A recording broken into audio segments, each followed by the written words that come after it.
अहमदनगर शहरामध्ये मागील काही महिन्यांपासून मोठ्या प्रमाणावर विजेचा लपंडाव सुरू असून त्यामुळे सर्व नागरिक पूर्णपणे मेटाकुटीला आलेले आहेत।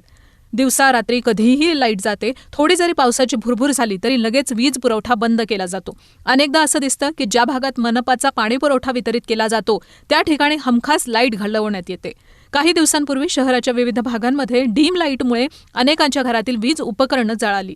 याला जबाबदार कोण असा सवाल आता नागरिक करत आहेत। महावितरणाच्या या गलथान कारभारात सुधारणा न झाल्यास शिवसेना स्टाईलनं आंदोलन केलं जाईल असा इशारा शिवसेना उद्धव बाळासाहेब ठाकरे पक्षाचे शहर प्रमुख संभाजी कदम यांनी दिला।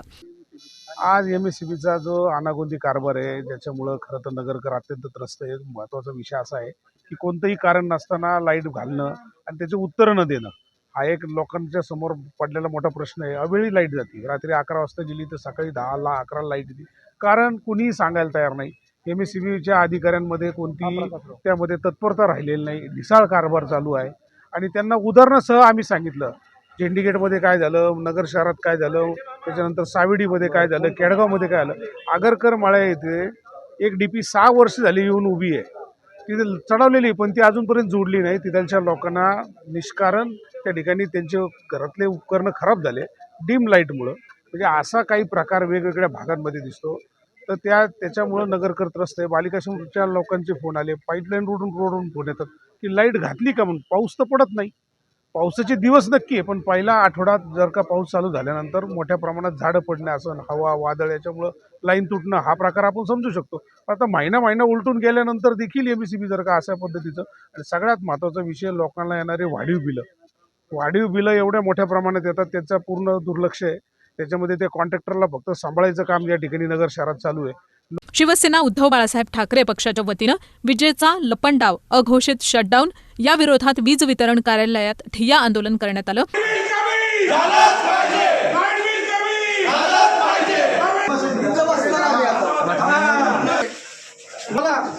अरे अधिकाऱ्याचा करायचं काय, खाली डोकं वर पाय। अरे अधिकाऱ्याचा करायचं काय, खाली डोकं वर पाय। महावितरणाच्या गलथान कारभाराचा विस्तार असो, आज कुणाचा शिवसेनेचा बोलून घ्या। अरे उघडलं भाऊ, अरे मुद्दा पण केलं नाही।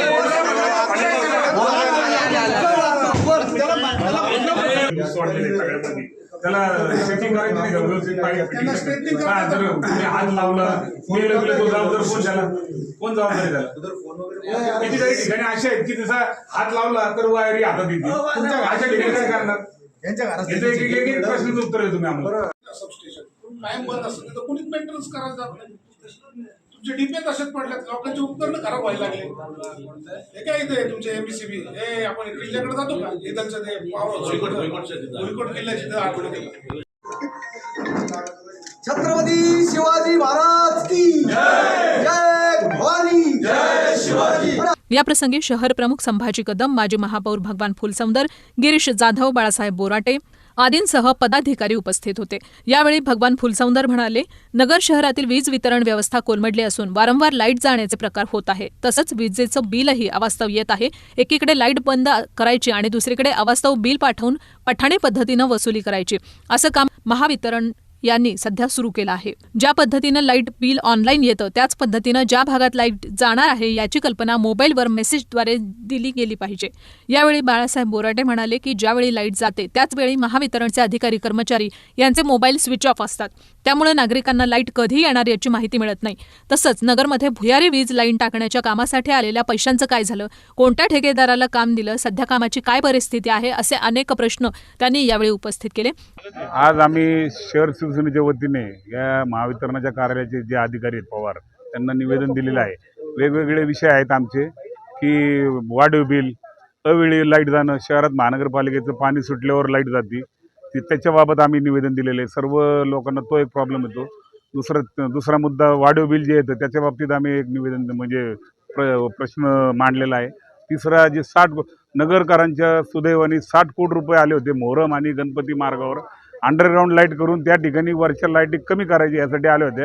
या चोरांनी जे कॉन्ट्रॅक्टर आहेत चोर यांनी जे खाऊन टाकली ती योजना आणि ते सेंट्रल गव्हर्नमेंटचे पैसे परत गेले, त्याच्याबाबत मी आम्हाला आता मीटिंग बोलवली यांनी, आम्ही त्या संदर्भात अधिकाऱ्यांशी बोललो त्यांनी 7 तारखेला मिटिंग बोलवलेली आहे.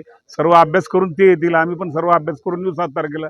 वेगवेगळे शहरातले जे विषय आहेत, जे वाढीव बिलाचे, तर लोकांनी संपर्क साधावा शहर शिवसेना कार्यालयाशी की वाढीव बिलं आलेले आहेत, जे प्रॉब्लेम आहेत महावितरणाशी जे संबंधित, त्याबाबत शहर शिवसेनेच्या कार्यालयामध्ये शिवालयामध्ये संपर्क साधावा.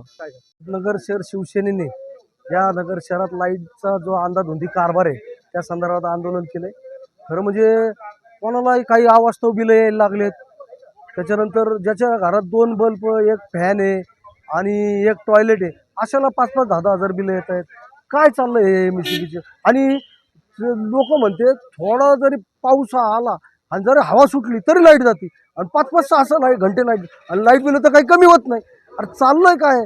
या एमएससीबीमध्ये खाजगीकरणामुळं ह्या महाराष्ट्राच्या एमएससीबीचं वाटोळ झालेलं आहे. त्यांनी आम्हाला दिलं आहे आता 7 दिवसात मीटिंग लावून. या मीटिंगमध्ये जर आम्हाला आमचे उत्तर नाही मिळाले तर मग शिवसेना स्टाईलनी दाखवू कार्यक्रम सगळ्यांना. प्रत्येक भागातील अधिकारी कर्मचाऱ्यांचे मोबाईल नंबर माहितीसाठी जाहीर करावेत असंही त्यांनी यावेळी सुचवलं. यावेळी वीज वितरण कंपनीनं लेखी पत्र देऊन लवकरच शिवसेना पदाधिकाऱ्यांशी नगर शहरातल्या अडचणींसंदर्भात सर्व अधिकाऱ्यांना बरोबर घेऊन सर्व माहिती देऊ आणि वीज वितरणात सुधारणा करण्याचा प्रयत्न करू, असं अधीक्षक अभियंता यांनी सांगितलं. यानंतर शिवसेनेचं आंदोलन मागं घेण्यात आलं.